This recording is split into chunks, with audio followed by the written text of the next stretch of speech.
What's going on, everyone? So we're just double checking because Facebook gets a little wonky sometimes, and we'll be live, but no one can see our video. So before we start talking to ourselves here, which would be fine anyway, I just want to make sure that we are speaking to you all. So as you're jumping on right now, if you can hear us and see us okay, let us know in the comments down below so we know that we are good to go. Yes, are we good? I am checking. Okay, yes, we're good.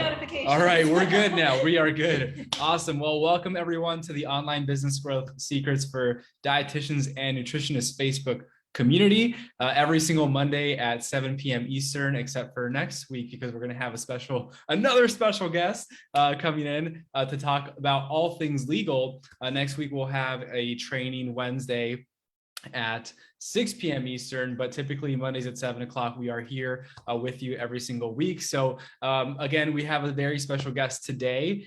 Tiffany is here with us, and I'm so excited for you to be here, Tiffany. So thank you so much for joining us. Thanks for having me. I'm super excited for this.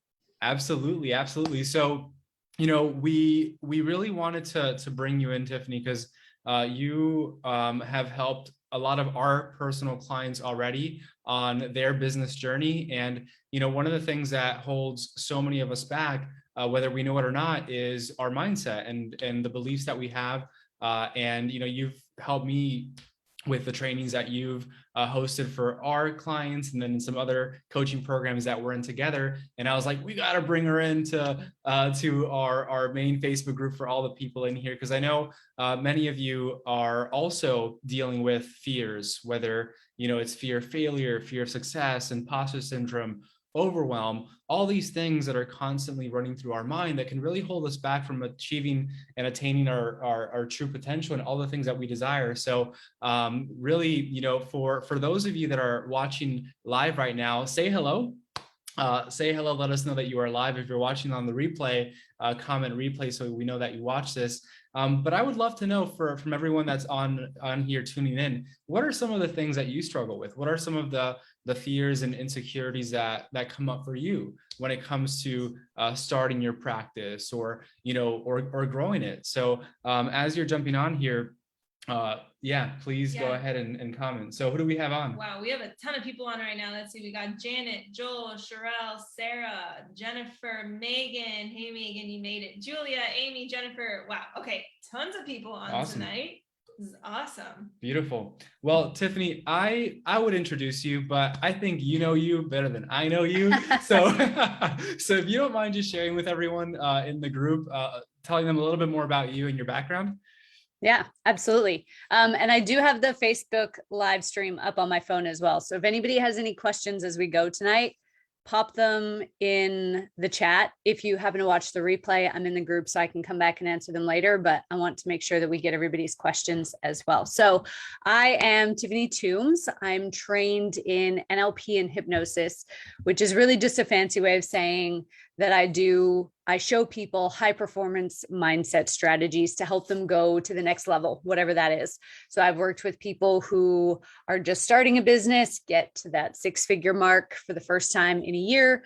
And then from there, go from 6-figure years to 6-figure quarters, and upwards from there into the 7-figure range. And I've worked with numerous 7-figure entrepreneurs as well to help them start to scale up to the next level, because ultimately, every level that we go to, you know, there's the saying, every level there's a new devil. Every level that we go to is going to force us to deal with belief systems and emotions that we might not even realize were there. And so my gift and my passion is really in helping people dig those out, helping them gain the self-awareness and understanding so that they know what it is that they need to work on so they can continue to progress and ultimately make the impact and leave the legacy that they want to. Amazing. So, you know, when it comes to starting a practice, starting a business really, and taking it to that next level, what are some of the things that you've noticed that hold most people back from being able to really kind of break through and attain those things? So I think probably the biggest thing is the fear of the unknown. And you know, you guys kind of know this. I'm actually an athletic therapist by degree, and made the shift into mindset because I started to see this, even in the athletes that I was working with, the same reoccurring issues coming up time and time again. And it wasn't to do with their physical program. We could get them as strong as we wanted them to, as strong as they wanted to be, even stronger than they were pre-injury. But then the mindset would always kind of tear them down. And so as human beings, we've got this ego, and I'm going to share tonight how some of your limiting beliefs were created and, what's stopping you from starting your practice or growing to the next level or investing in yourself with mentorship is likely coming from things that happened to you between the ages of 0 and 7. And it sounds crazy when I say that, and people are like, oh, it's so cliche to talk about my childhood. But ultimately, that created the foundation for our programming. It created the foundation for how we view the world. And so, we get this ego that develops, this inner voice. We were actually talking about this yesterday. I was sharing with you guys before we went live. I have a brand new nephew. He's 4 days old. And we were talking about, my husband was asking me questions, okay, so his mind is like a blank slate right now, and we know that, your brain's not fully developed until your mid-20s, but 95% of the belief systems that he'll have throughout his life will be formed within the next 7 years. And the voices that we hear around us growing up ultimately become our inner voice. They create this ego, and the ego kind of has a bad rap. It's ultimately designed to keep us safe, but that means anything that's new, anything that's different becomes something that could possibly kill us.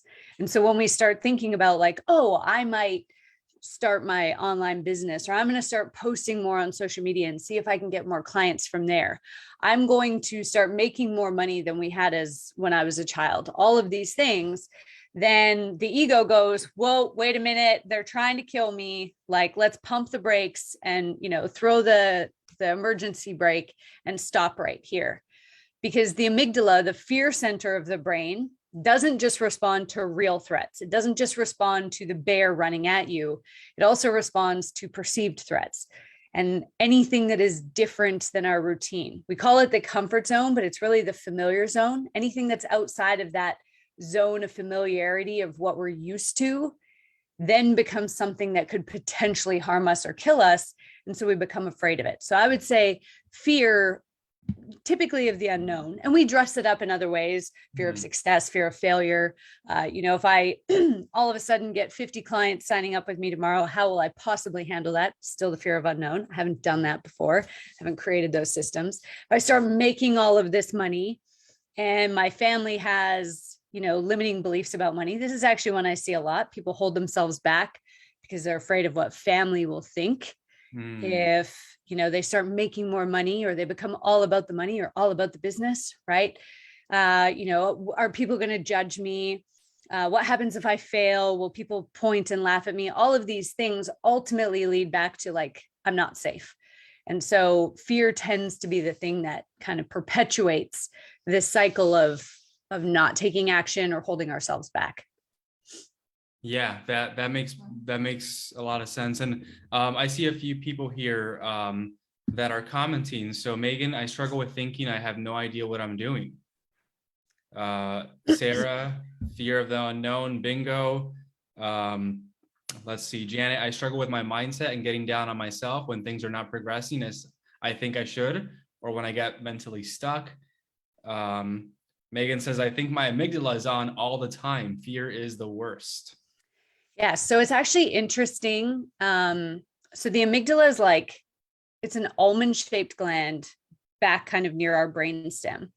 And then our intelligence, so all the things we learn in school, is in our prefrontal cortex. So that sits just behind the forehead. And the two are actually connected. They're supposed to talk to each other, right? Because what's supposed to happen in a normal world, in a healthy brain, is the fear goes, oh my gosh, they're doing something different. Get off this live video. They're trying to kill you, right? Don't get off the live video. Yeah, and don't stay. This is what your brain is saying. And it starts freaking out, right? Those alarm bells start going off. And then the intellect says, chill out, calm down, just a live video. We're just learning some things about ourselves. Stay on. So that's what's supposed to happen. There's supposed to be two-way communication between the two. But when we live in a world, or when we are constantly stressed out, and I mean, that's all of us, right? We live in a world that's like, the busier you are, the more we're going to reward you, and like, go and get this insanely expensive degree that's going to take you the rest of your life to pay back. The past 22 months, right? It's been fear mongering and division and hatred and all of this stuff, fighting back and forth, regardless of which side you're on.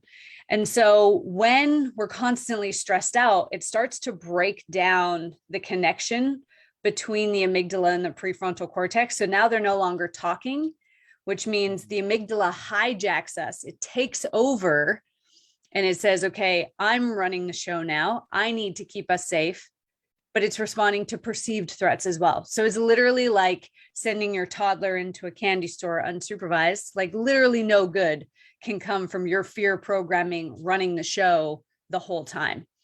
And so, that's where for most people, the amygdala is on all the time, because stress is actually the number one addiction in today's world. But that's a whole conversation for another day. So, and then I struggle with thinking that I have no idea what I'm doing. This imposter syndrome is also fear driven, because it's like, we tend to know things so well in our zone of genius that we think that it's just normal for everybody, right? We think, well, it's just common sense. And so I remember when I first started presenting about NLP tools, I had all of these sporting associations book me for talks to do a talk on overcoming self-sabotage and limiting beliefs in sport. And before the first one, I was so nervous, and I was like, I have this whole 90-minute presentation, like the slides are ready, everything. I'm like, but this is such common sense. And then I just got like the picture of people like throwing rotten tomatoes at me. I was like, this is such common sense, right? They're just going to be like, boo, you wasted our time. Like, we came here to learn something we didn't know. But we tend to downplay our strengths. And this comes from the amygdala as well. It's a way of keeping ourselves safe. We tend to downplay our strengths and upplay the things that we don't know. This is also known as the Dunning-Kruger effect, or some people call it the knowledge confidence curve.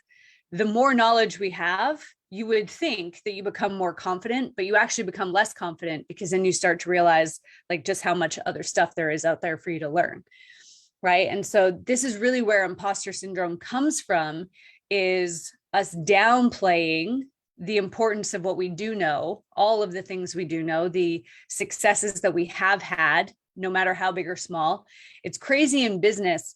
People will think like, I've helped all of my friends totally change their diet or their health or their fitness or their mindset by, what I would do with clients, but they haven't paid me. So that doesn't count. Right? Like if you're helping people make change, it definitely counts. Whether they're paying you or not, it doesn't matter. And so when we start to put intentional focus, this is why gratitude practices has become like such a thing, is it starts to reprogram this negative bias that we have, so that we're not always focused on what we don't know or what we can't do, but we're bringing intentional focus to the things that we're good at, what we're grateful for. So starting to celebrate those wins regularly will really help people solidify and like reprogram that amygdala, so it's not always on and it's not always taking over. Yeah, that makes sense. Like with the imposter syndrome and like the more whole bit that you just did there, it's so true. Because like as a dietitian, like I have a master's degree. I know so many people in this group also have very high level degrees, and we all suffer with imposter syndrome. Like you have a doctorate degree, you suffer with imposter syndrome. Like we all do. And it's so crazy. And I don't remember what the exact saying is, but it's basically like, if you don't feel imposter syndrome, like you actually are an imposter. Yeah. Like the only people who don't feel it are the ones who are actually frauds, and they know it. So they're like, whatever. Right. Yeah, like all the people on social media that, don't have a nutrition degree, don't have a physical therapy degree, don't have any real healthcare degree, and they're out here, giving healthcare advice, like they're the actual frauds. Yeah. When I lived in Australia, there was this girl, I think her name was like Freely the Banana Girl or something. She had like so much confidence, but her diet plan for people was to eat 50 bananas a day. Like that was it. Go out and eat 50 bananas a day. And I was like, I love bananas, but even that is disgusting and like so not healthy. That's horrible. Yeah. I bet you she had no imposter syndrome. She was like, I got this. I know what I'm talking about, right? Yeah, because they don't have something at stake. So the crazy thing about the Dunning-Kruger effect is that on the very little knowledge side, confidence is super high. But the more knowledge you gain, the less confidence you have. And like, I can see it in myself. Javier and I are in a program with a guy named Eli Wild, who's used to be Tony Robbins, like top salesperson.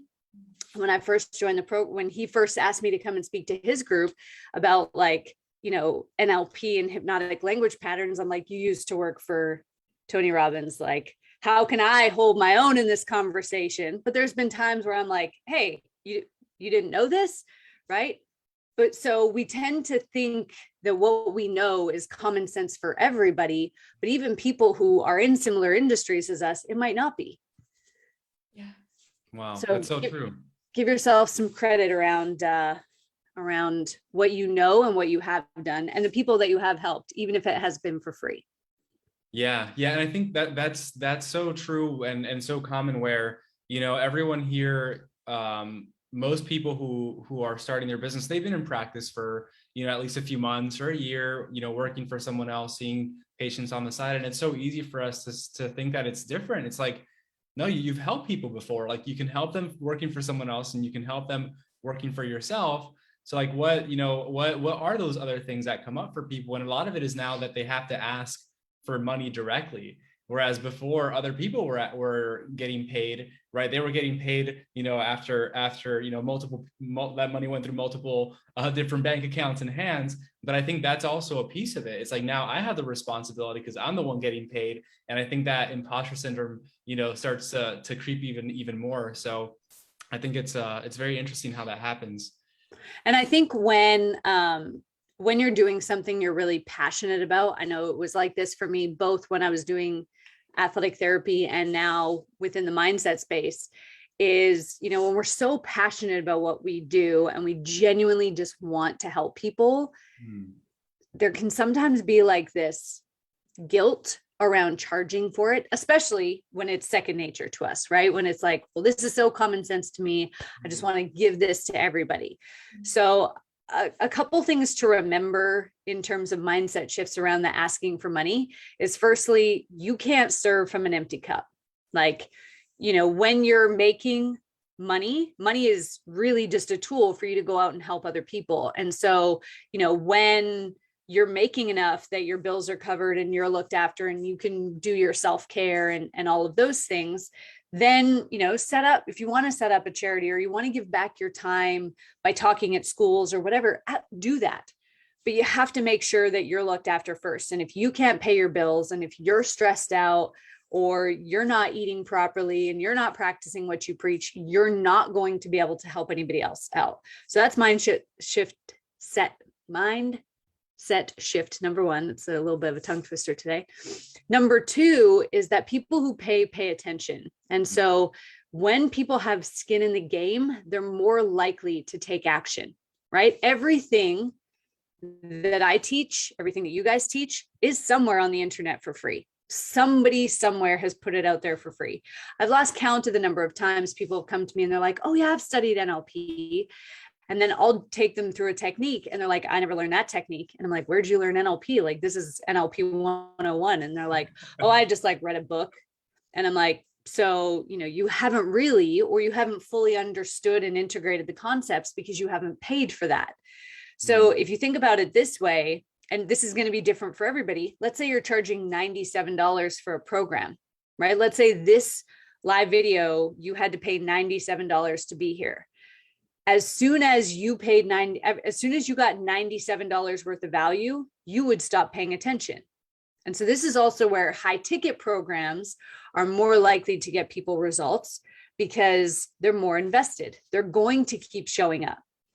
right? If a program, like as a very busy person, and I'm somebody who does a lot of programs and, I'm always in 2 or 3 at a time, but if the program investment is too low, I won't even sign up because I'm like, I know that I'll just be like, I'm just not going to go to like the last couple weeks because I've already gotten my money's worth, right?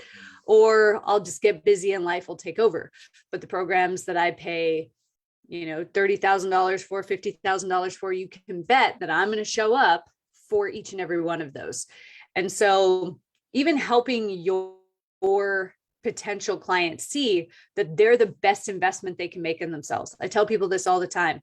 You can't control the economy. You could invest in real estate, but you don't know what's going to happen, right? We learned that in 2008, 2009. There's more pending crashes coming. Who knows? You can't control crypto, right? We've seen it kind of do this lately. You can't control stocks, same thing. Can't control the price of gold and silver and other things, but you can control your effort. You can control your consistency. You can control how much you implement and how much you show up. And so you are the best investment that you can make, just like with your prospects and your clients. When they're investing in themselves, they're going to choose how much they implement of your program. And so if you're always doing things for free or you're always giving it away for free, they're not going to pay attention as much because it's like, well, I haven't invested in this. I have no skin in the game. If you have a lower ticket program, give them just enough to meet that dollar value, but then move them up to the next level, because now they'll know, okay, well, I paid $97 for this program and they killed it. Like I got so much out of that. So I know that this, $1,000 investment or whatever is totally going to be worth it. Yeah. And another thing, as you were mentioning that I think is important to know is the idea of if you're unwilling to pay, you'll also be unwilling to charge, like unable to charge, really. Mm-hmm. Right? Where if you yourself don't invest in yourself, right? Whether it's learning skills to make more money and grow your business, whether it's investing in taking care of your health with exercise, nutrition, etc., learning how to have better relationships, whatever it might be. Mm-hmm. If you're not willing to do that for yourself, then you'll be unable to charge other people for those same services because there's an incongruency there. Is that something that you see often too, or? Yeah. So even within NLP, we start to look at like the quantum physics of things and the energetics of things, and ultimately like attracts like. So you're going to attract people who buy like you buy. And so if you're a pain in the butt buyer, you're the person who they always have to follow up every month on your payments, or, they have to follow up with you multiple times for you to buy. Those are the people that you're going to attract. And I used to be a pain in the butt buyer. So I'm telling you this with no judgment, because I had so much scarcity around money. So I was like, but if I let go of this money, how's it going to come back? And as soon as I realized, like when I started a business, as soon as I realized that I attract people who buy like I buy, I was like, no, I'm either going to make a decision quickly or I'm going to tell people, I'm not going to waste their time. So if somebody came to me and was like, hey, I have this program, I'll tell them right away, like, I am like overcommitted right now. I don't think I need this. Thank you for your time. Don't want to waste it. But I'm not going to be the person who gets on all these sales calls. If I have questions, I'm going to ask them, but I'm not going to like put that other person through a whole bunch of pain just to get my sale, because I'm going to make my decisions quickly and I'm going to be confident in that investment. Now, if you've never invested in yourself beyond your college degree, then start with smaller investments, lower ticket investments, $97, $197, and start proving to yourself that you'll implement. Because the more that you invest in yourself and you implement what you learn, the more confident you'll be in those investments. Like I said, I've made $50,000 investments in myself, $30,000 investments in myself. And I have no problem making that level of investment now, because I know that I'm going to implement what I learn and I'm going to get my money's worth out of that. And to be honest, like the $50,000 program that I signed up for a couple years ago, like that mentor did not even deliver what they promised, but I still got a return on my investment because I took ownership of it. And so this is the other piece, both in business and like just in life in general, that'll be the game changer, and will really help you overcome fear, is I am totally responsible for my life. And so it's everything that happens is my fault, and everything that happens is my responsibility. So I would go to these events that this mentor would run, and I would network my butt off. I am a social introvert. Like, I'm like, I'll talk to people all day, and then like, I just kind of want to be left alone. Right. So at big events, I'm not the kind of person to go up to people. Typically, the old me would not go up to people and just start a conversation and be like, hey, like, let's go to lunch together and like make all these new friends and walk away with 30 new Facebook friends. But I do that now because I know it's my responsibility to get my money's worth out of programs. And so when you start to make that shift, even in your business, like if I'm not making sales every week, or if I have unhappy clients, how did I contribute to this? And it takes away that fear factor. And I'll just say, like, there's a difference between responsibility and fault. Like, you don't have to blame yourself. You're not a bad person. We're all going to make mistakes, but what role did I play in this? What can I learn from this? How can I grow from this and be better in business, be a better wife, be a better friend, be a better, whatever, so that I can show up and go to the next level. And that's going to make like every investment that you make in yourself, every business that you run, every client that you work with, it is going to make things totally different because you're fully in control of your life at that point.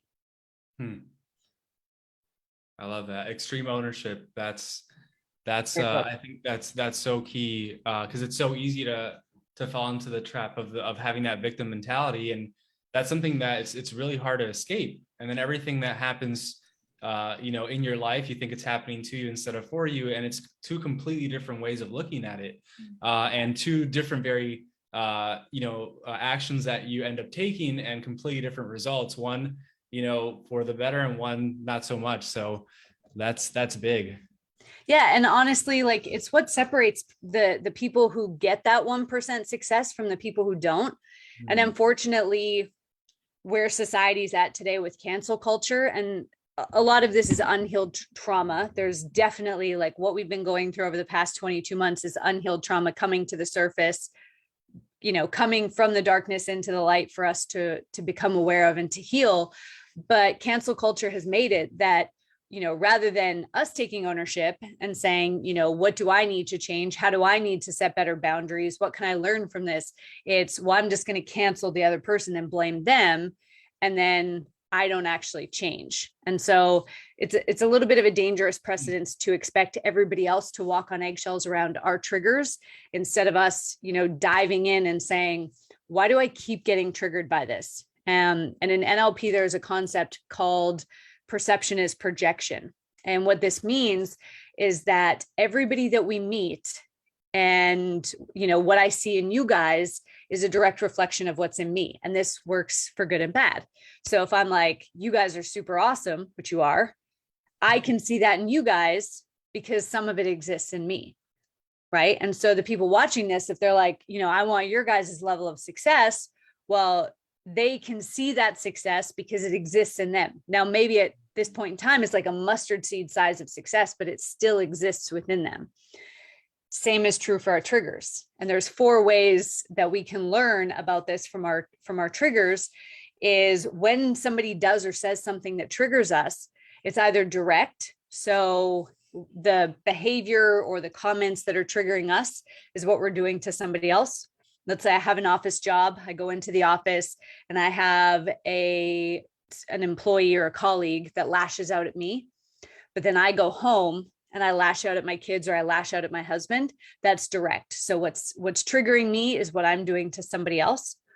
The second way that this shows up is back on self. So this was my challenge for a long time, and judging by some of the comments that we can see, I would say this is for some of the people that are in this group as well, is, let's say, without a doubt, you don't lash out at other people. The things that, somebody's bullying you and it triggers you, but you don't do that to other people. what does your self-talk look like? How do you treat yourself? So I used to be super triggered because I had all these bullies, all these people putting me down, even business partners putting me down. But then I was my own worst enemy up here, right? I was beating myself up. What do I know? Maybe I am delusional. Maybe I am an idiot. So back on self, look at what your self-talk looks like. So is that similar to, I guess, the notion of like you get what you tolerate in a sense, where yeah, to a degree, but also like we teach people how to treat us. And so if we're never prioritizing ourselves, other people aren't going to prioritize us. Got it. So, we start to teach people how to treat us by the boundaries that we set with them. The third way perception is projection works is that the behaviors are different, but the intention behind the behavior is similar. So let's say I get really triggered by somebody who's a backseat driver, or a passenger seat driver, the people who are like, you need to put your signal on, speed up, slow down, hit the brake, those people. Let's say you get really triggered by them, but you don't do that to anybody else, but you do go into work and micromanage your team. Well, both of those are a form of micromanagement. It's just showing up differently. The intention behind it is to stay safe or to be in control, but the way that manifests in behavior is different. And then the fourth way is an unhealed wound. So if you've ever met somebody, let's say you had a client walk in and you got just super triggered by the way that they looked, like, oh, this person's totally going to be a jerk, because they remind you of your ex, or they remind you of an old friend or your mother-in-law or whoever, right? And they trigger you. Well, that's showing you that there's some emotional baggage that you're holding on to, and we need to release that, and that person will no longer trigger you. And so when we know this, and we can start saying like, okay, what does this trigger mean for me? I put up this post on social media and I got a hater comment. It totally triggered me. And now I don't want to post anymore. Screw what they say. I'm not building my business online anymore. Right? What if you use that to grow from it and become a stronger person and a stronger structure as a result of that incident?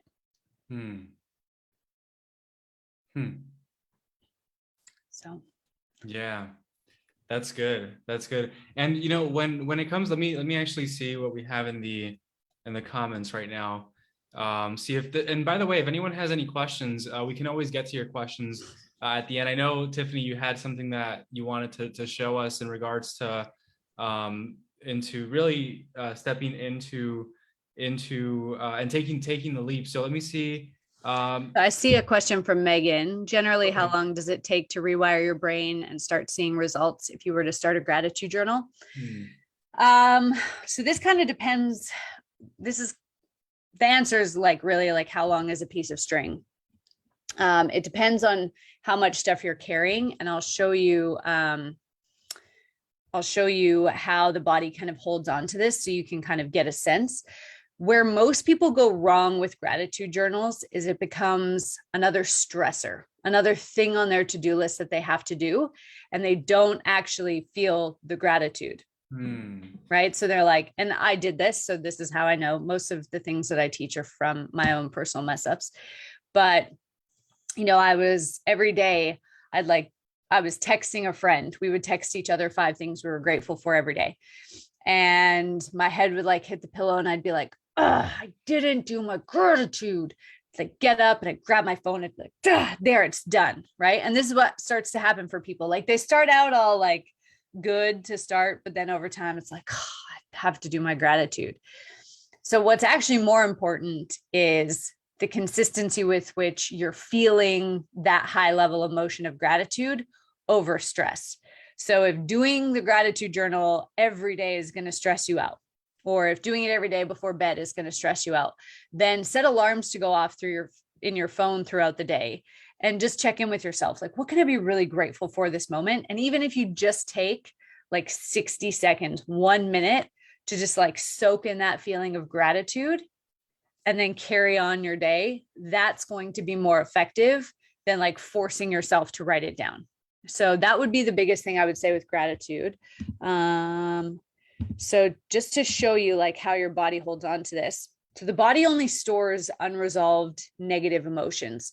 And so let's say you had this trash can in your mind of that you stored all your negative emotions in. Let's say the first time that you felt anger, you were 2 years old, your mom took you to this toy store, wouldn't buy you the toy that you wanted. What happens is you created this imprint of anger. This is far harder than it looks, of anger at 2 years old. And you started filling up this bucket. Now, every time you felt how this 2-year-old felt, you've added a link onto this chain. And you've continued to fill up the bucket. And this chain can go for as many instances in your life that you've had anger. But that's just the anger chain. Then we have sadness. So maybe you first felt sadness at 1 year old. You created that imprint, filled the bucket, and same thing. You get this chain that you're building here. Super wonky, but you're filling up this bucket. Then we've got fear. Maybe the first time you felt fear, you were 3 years old. And same thing, you're going to get this chain going on. Normally I do this on a whiteboard, but I forgot it when I came to my in-laws. And we've got guilt. So maybe you first felt guilt at 7. We tend to feel that a little bit later. It's considered a socialization emotion. But same thing, we get this chain and now our bucket is full. For most people, their bucket is full well before they even hit 18 years old. And so they're carrying around all this stuff they don't even realize. Now, what we know is there's a couple things that happen when this bucket is full. If you've heard the saying, when emotions are high, intelligence is low, this is what it means. When the bucket is full, when emotions are high, intelligence is low. So our ability to access that prefrontal cortex logic goes down the drain, but also our ability to be emotionally intelligent goes down the drain. We make more emotional decisions. I mean, we always make decisions based on emotion, but they become more emotional and irrational the more full this bucket is. The other thing that we know, would you say that because there's emotions that like good emotions and not so great emotions. So it also forces you to make decisions based off those negative emotions that don't lead to you making the best decisions. Yeah. So amygdala hijack pushes us into what's considered our lower mind. And that makes us more reactive. So instead of thinking things through about like, okay, what's the outcome that I want? How do I get it? We just start reacting, and we tend to react based on seeking immediate pleasure and avoiding pain. So it becomes all about instant gratification. What's going to make me feel good right now? And I mean, you guys are dietitians and nutritionists. This is also why people are going to emotionally eat, right? They're seeking that. How can I have pleasure now and avoid pain? Well, I'm stressed out. A tub of ice cream is going to give me that sugar hit, right? And so I'm just going to shove food into my mouth, and that's going to make me feel better. So, I have people who come to me who are overeaters, emotional eaters, and all of that. And this is what we work on, we work on emptying out this bucket so that they no longer have that root driving force behind them, right? So if you were to think of your mind like a garden, these are all weeds. Like most people, their mind is full of weeds. And then they're like, why am I being hijacked all the time? Well, it's because like your mind, you can't grow vegetables in a garden that's full of weeds, right? The weeds will just choke out the vegetables. So the other thing that we know when this bucket is full is that we revert back to the ages that we were when these imprints were first created. So part of our psyche actually gets stuck at these ages. So if this was 2 and 1 and 3 and 7, well, if you've ever heard the term inner children or inner child work, this is what we're talking about. Part of your psyche gets stuck at 2, at 1, at 3, at 7, and we revert back to those ages when that bucket's full. How many of you have ever heard a client say, and I was a personal trainer for a long time, so I heard this a lot as well. I'd have clients who would eat well during the week. They would do all their workouts. And then on the weekend, they would like binge. I had this one client who it was like her goal to see how much crappy food she could eat on a weekend. And like, it was disgusting. I hung out with her for a day on the weekend. It was disgusting. Like there was like not any unprocessed food that wasn't like ridiculously high in sugar that she ate. And I was just like, what is going on? Like, what? And she was like, but I've been a good girl. Right? How many people have ever heard a client say that? Oh, I was a good girl or I was a good boy, so I treated myself. Well, that's likely coming from one of these, because that's what their parents did, right? If they were a good girl or a good boy, when they went to the grocery store or during that day, they would get a treat. So this is also why we want to stop rewarding kids with food, but that's a whole other conversation. But people actually, like I saw last year, so many of the people who came to me, pandemic hit, there's this talk of economic collapse. There's, all these businesses shutting down within like 24 hours of lockdowns happening. People are coming to me freaking out. And it wasn't because logically they couldn't think of a way forward. It was because they were being hijacked by one of these ages, right? When you're an adult who has road rage, that's not how an adult responds to sitting in traffic. That's the 2-year-old throwing a temper tantrum for not getting what they wanted. The last thing about this bucket being full is that it also leads to dis-ease. I've had people come to me with cancer, liver disease, and fibromyalgia, and we have cured each and every one of them, and type 2 diabetes as well. We've cured it. Like their liver enzyme function came back. They stopped having fibromyalgia flare-ups and started climbing mountains 4 days in a row. Their cancer completely went away because we emptied out this bucket. They no longer had that additional stressor on their body.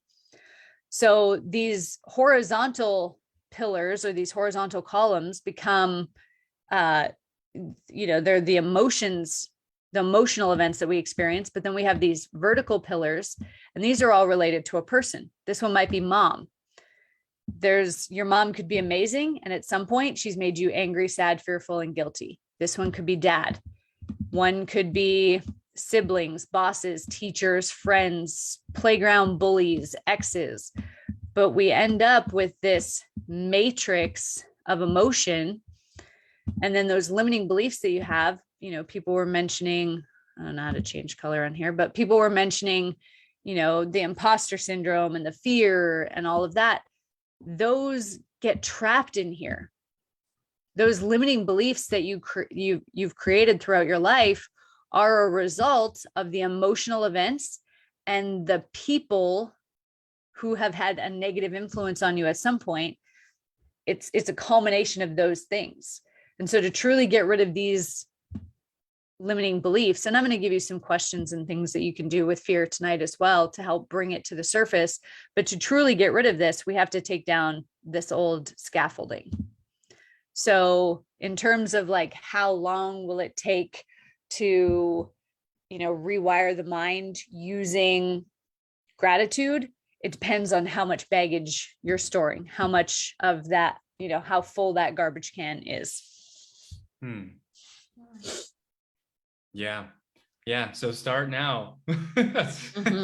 Start now. But I love the insight that you had about not making it a chore and making it something that you feel like you have to do, because that defeats the purpose of doing the thing.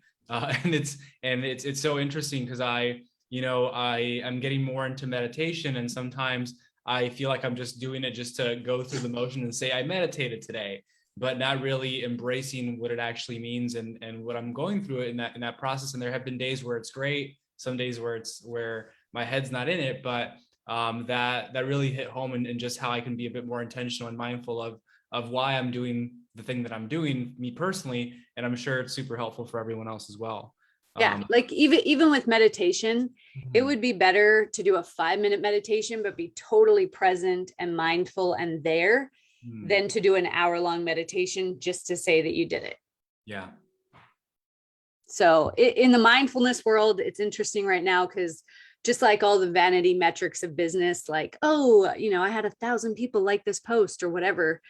There's starting to be like these vanity metrics around mindfulness, like I meditate for an hour a day. But if your mind is just constantly turning and you're not really present during that time, then, did you really need to spend 60 minutes meditating if you would have been more present in 5? Yeah. Yeah, that's so true. Let's see if anyone has some questions, please drop them down below. And when it comes to, and I know you have a few questions and exercises that you're going to share with everyone tonight, but when it comes to breaking down some of those, and I know this is a loaded question and there's a lot more, like it's not one simple answer that's going to cure everything for everyone, but when it comes to that fear and getting started and breaking down those mental barriers, to really start moving forward, and not, I mean, the fear is always going to be there, but what are some insights, some advice that you can give to those who are wanting to either start their business and go full force, or are struggling to grow when it comes to the mindset behind it?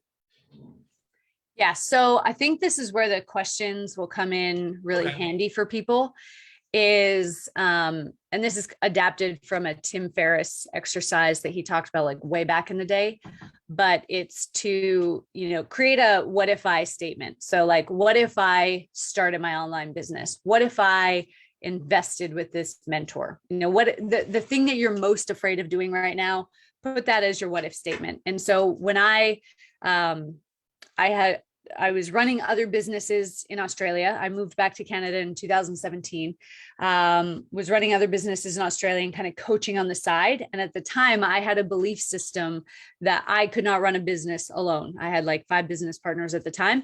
And I believed that I wasn't smart enough to be like business minded strategically. So I actually did this exercise and it was huge for me because my whole family was like, you'd make a great receptionist. Don't start a business. Nobody's going to pay you to talk about their feelings.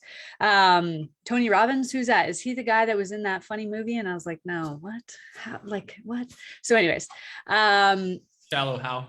Yeah, they're, I was like, how are we related sometimes? Anyway, so I actually put like, what if I started my coaching business? So that's going to be your what if statement. That's what all the questions are going to be based on.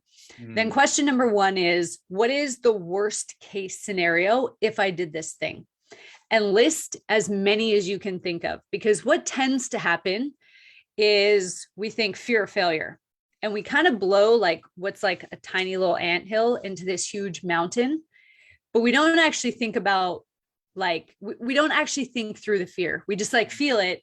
And then we take it to mean that we're in trouble. And so we just allow it to shut us down. But most people don't really actually analyze the fear. So like, what is all the worst case scenarios? And like, when we're in this state of fear, we're like, oh, there would be so many. But when I sat down to do this exercise, I was like, there's like 4. I fail, like, I just fail. Nobody pays me. I run out of money. And my friends and family say, I told you so, which for me is like, was the worst one, but so those were the only 4 that I could think of. So write down all the possible worst case scenarios. Question number 2 is what could you do to prevent the worst case scenario from happening? And when we finish, I'll go into the comments and I'll put these questions in for you guys. What could I do to stop the worst case scenario from happening? What could I do to prevent it? So like failure for me is I just decide to stop trying. So I just stop showing up. So it's like, well, I just, if I get knocked down, I just get back up and do something different. What if I ran out of money?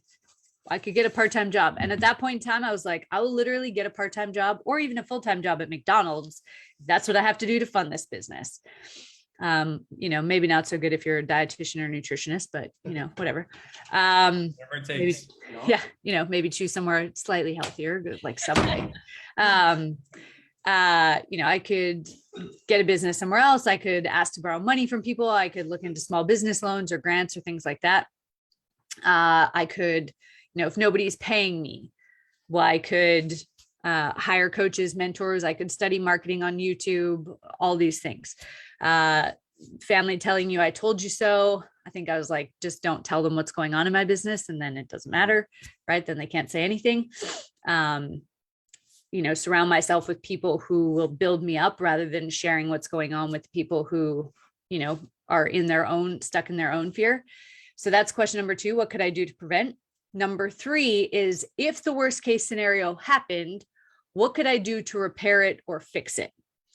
And so for me, it was things like, And for me, a lot of these questions were like literally the exact same as question number 2. The answers for me, like just keep going, study marketing, change up my messaging, ask for referrals, all of those things.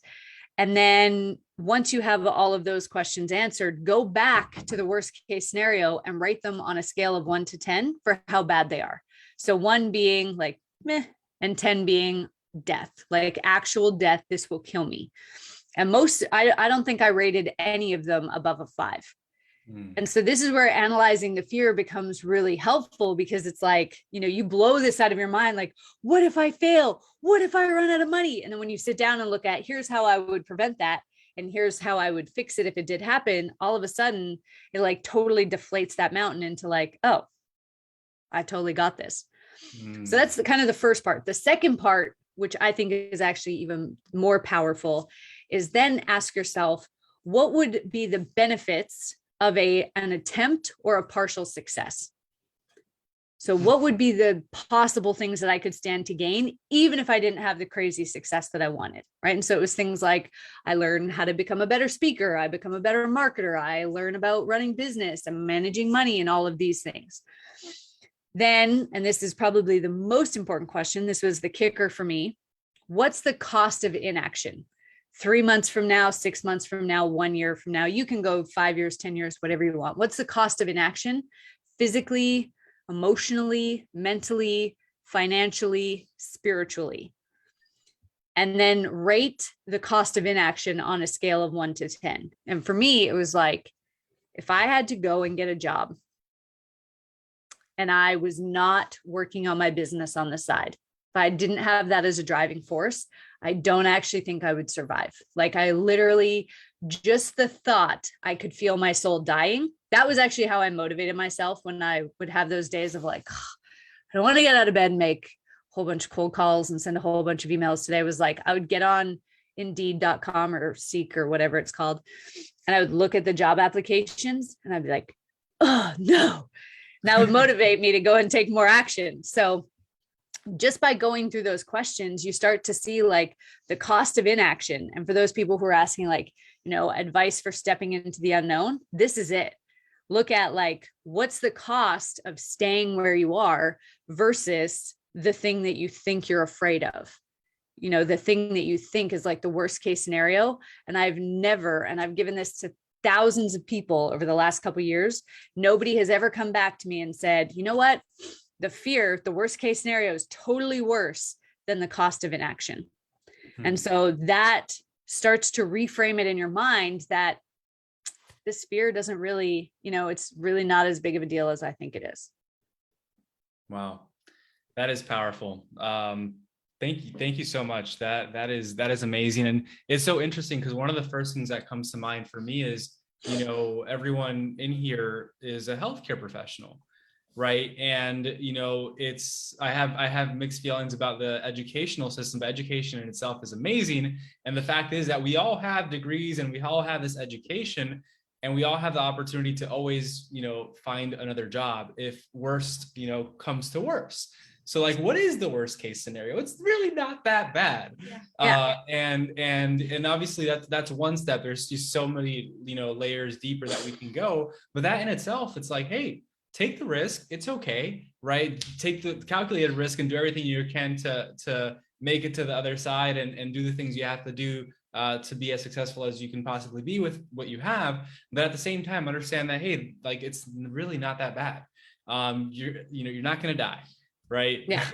Just thought, did you die? No. So you're good. Yeah, exactly.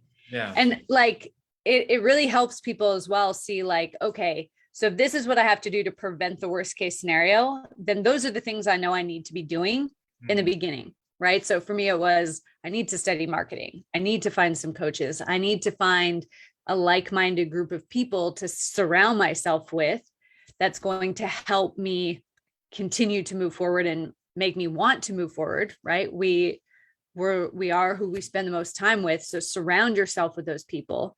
All those things you put on your prevent and repair list, those are going to be the things that you do from the very beginning so that you don't have to worry about the worst case scenario actually manifesting. Yeah. So good. We had some questions about books. Let's see. Sarah asked, do you have any book recommendations for stepping into the unknown? So I think she answered that. I think you had mentioned the questions that you just gave, right? Yeah, those would probably be the best. Let me think on a book. I can't think of a direct book. So hey, why read a 200-page book when you can, at the end of the day, they're going to tell you, hey, answer these 5 questions. Exactly. Do those questions. That'll help you. Yeah. Okay, so that exercise, fantastic. Awesome. Mary says, Think Like a Monk is also a great book. Beautiful. Thoughts on the Body Keeps Score. Great book. That's going to help you both understand yourself and your clients a whole lot better. Like, I highly recommend that book for everybody. Awesome. Well, Tiffany, this has been amazing. I know I took a lot from this and I keep on learning from you. So thank you. I know, everyone else who's on here right now, if you got some value, go ahead and comment value down below. We'd also love to hear your number one takeaway from tonight's conversation. Let us know in the chat what was your number one takeaway. Tiffany, for those that want to learn more about you and your work, where can they find you? So I'm actually opening up a brand new Facebook group next week. So if you just connect with me on Facebook, you'll see all of that coming up next week. But I put a ton of this out on social media. So if you connect with me there, you'll get even more of this.